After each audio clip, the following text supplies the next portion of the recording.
আচ্ছা হাবিব, আমাদের সমাজে তো বিভিন্ন দলের দিকে বিভিন্নভাবে দাওয়াত দেয়, আর এক একটা দলের এক একটা নামকরণ করে। আমাদের সমাজে অনেক দল আছে, অনেক নামও আছে। এ বিষয়ে আল্লাহ কুরআনে কোনো কথা বলেছে? হ্যাঁ জায়েদ, অবশ্যই আল্লাহ সুবহানাহু ওয়া তাআলা প্রত্যেকটা বিষয় বিস্তারিত বর্ণনা করেছে। আমরা বাহ্যিকভাবে দেখি একটা আয়াত ছোট, কিন্তু এর ভিতরে অনেক জ্ঞান, অনেক কথাবার্তারা আল্লাহ সুবহানাহু ওয়া তাআলা বিস্তারিত বর্ণনা দিয়ে গেছে। এখানে দাওয়াত দিতে হবে কার দিকে, আর নিজের পরিচয় কি দিতে হবে সে বিষয়ে আল্লাহ সুবহানাহু ওয়া তাআলা বলেছে। যেমন সূরা হামিম আস-সিজদা আয়াত নাম্বার 33 আল্লাহ পাক বলতেছে, আর তার চেয়ে কার কথা উত্তম হতে পারে যে আল্লাহর দিকে দাওয়াত দেয়, সৎকর্ম করে এবং বলে, অবশ্যই আমি একজন মুসলিমদের অন্তর্ভুক্ত, বা আমি একজন মুসলিম। এই আয়াতটার দিকে যদি একটু খেয়াল করো, তাহলে তোমার প্রশ্নের উত্তর আল্লাহ সুবহানাহু ওয়া তাআলা সুন্দরভাবে দিয়ে দিয়েছে। এখন আমরা আরেকটা বিষয় একটু খেয়াল করে দেখি। এই আয়াতটায় 5টা অংশ আছে। প্রথম অংশ বলতেছে, আর তার চেয়ে কার কথা উত্তম হতে পারে। তুমি যদি একটু খেয়াল করো, যারা দলে দলে বিভক্ত হয়েছে, বিভিন্ন দল উপদলে বিচ্ছিন্ন হয়েছে, তারা এক একজন মনে করে আমাদের কথা সর্ব উত্তম কথা, বা আমরা যে আলোচনাগুলো করি সেইগুলোই সর্বশ্রেষ্ঠ আলোচনা এই মনে করে। আর আল্লাহ পাক এখানে কোন লোকদের কথা সর্ব উত্তম সেই লোকগুলোর কথা বলতেছে। কোন লোকগুলো কথা সর্ব উত্তম?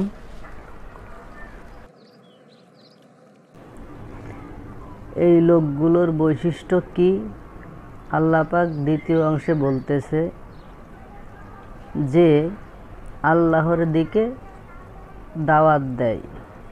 এখানে একটু গভীর চিন্তা ভাবনা দিয়ে ব্যাখ্যা বিশ্লেষণ করো।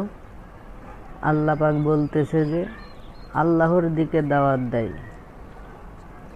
যে আল্লাহর দিকে দাওয়াত দেয় সেই হচ্ছে সর্বোত্তম লোকদের অন্তর্ভুক্ত।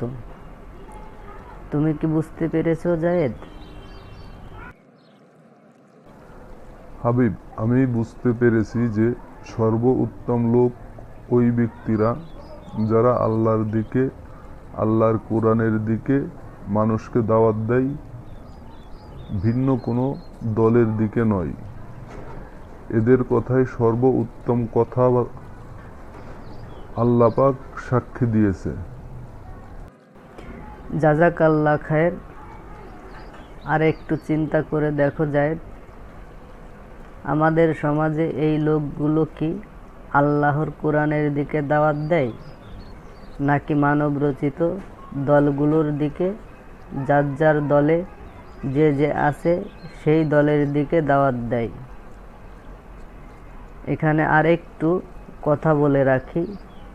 প্রত্যেকটা দলে মনে করে আমরা একমাত্র সঠিক দলে আছি, এরকম মনে করে কিনা বলো তো জায়েদ? হ্যাঁ হাবিব, এটা তো অবশ্যই মনে করে। প্রত্যেকটা দলই মনে করে আমরা হকের পথে আছি, আমরা ঠিক পথে আছি। তাই যার যার দলের দিকে মানুষকে ডাকে আমাদের সমাজে। বুঝতে পারার জন্য ধন্যবাদ। এরপরে তৃতীয় অংশে আল্লাহ পাক বলতেছে সৎকর্ম করে। এখানে আল্লাহ পাক বলতেছে যারা সৎকর্ম করে।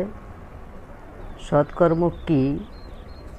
সৎকর্ম হচ্ছে নিজের জীবন, নিজের পারিবারিক জীবন, নিজের সামাজিক জীবন, নিজের রাষ্ট্র জীবন, সর্বক্ষেত্রে সর্বসময়ে সৎ আদর্শে, সৎ নীতিতে, সৎকর্মে নিজেকে প্রতিষ্ঠিত রাখে এবং অন্যদেরকেও সেই সৎ কাজগুলোর আদেশ দেয়।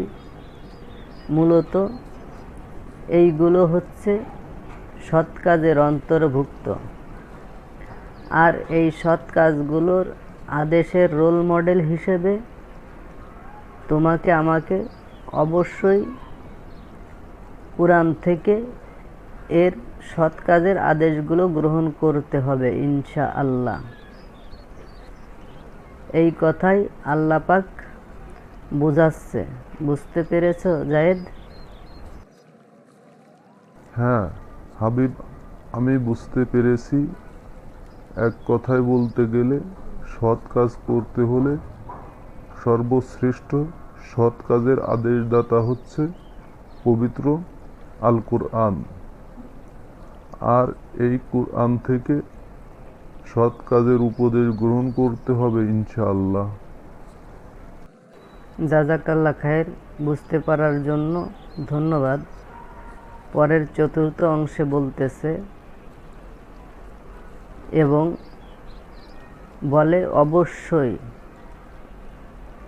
এখানে আল্লাহ সুবহানাহু ওয়া তাআলা তাগিদ দিয়ে বলতেছে সেই লোকগুলো বলবে অবশ্যই। তুমি কি বুঝতে পেরেছো? আল্লাহ সুবহানাহু ওয়া তাআলা বলতেছে এটা হচ্ছে সর্বোচ্চ তাগিদ। এখানে এই তাগিদটা দেওয়ার কারণ কি? পঞ্চম অংশে বলতেছে আল্লাহ পাক শিখিয়ে দিচ্ছে, সে বলবে আমি একজন মুসলিমদের অন্তর্ভুক্ত। মানে আল্লাহ পাক আমাদের শিখিয়ে দিচ্ছে আমরা যেন বলি অবশ্যই আমি একজন মুসলিম বা আমি একজন মুসলিমদের অন্তর্ভুক্ত। আমার অন্য কোনো পরিচয় নাই, স্রেফ আমি একজন মুসলিম। তাহলে কি তুমি বুঝতে পারলে জায়েদ যে আল্লাহ পাক আমাদের কিসের দিকে দাওয়াত দিতে বলেছে আর আমাদের পরিচয় কি দিতে হবে? হাবিব, আমি বুঝতে পেরেছি। এখানে আল্লাহ সুবহানাহু ওয়া তাআলা আমাদেরকে আল্লাহর দিকে দাওয়াত দেওয়ার কথা বলেছে আর আমাদেরকে অবশ্যই মুসলিমদের পরিচয় দিতে বলেছে। এখানে অন্য কোনো মানবরচিত নামকরণের পরিচয় দিতে নিষেধ করেছে। আর এই লোকগুলো হচ্ছে সর্বোত্তম লোক আল্লাহর দৃষ্টিতে। জাযাকাল্লাহ খায়ের। বুঝতে পারার জন্য তোমাকে অসংখ্য ধন্যবাদ। তাহলে যাই আমি আয়াতটা আর একবার বলি, শোনো। আর তার চেয়ে কার কথা উত্তম হতে পারে যে আল্লাহর দিকে দাওয়াত দেয়, সৎকর্ম করে এবং বলে অবশ্যই আমি একজন মুসলিমদের অন্তর্ভুক্ত। এখানে আমাদের প্রত্যেকটা মানুষকে অন্য কোনো দলের দিকে, অন্য কোনো মতের দিকে দাওয়াত দেওয়া চলবে না। আমাদের দাওয়াত দিতে হবে আল্লাহর দিকে আর আল্লাহর কোরআনের দিকে। সেই সাথে সাথে বলতে হবে আমি একজন মুসলিম। আমাদের আল্লাহ পাক আমাদেরকে মুসলিম নামে পরিচয় হতে বলেছে, তাই আমি একজন মুসলিম। এই পরিচয় ছাড়া আমার ভিন্ন কোনো পরিচয় নাই।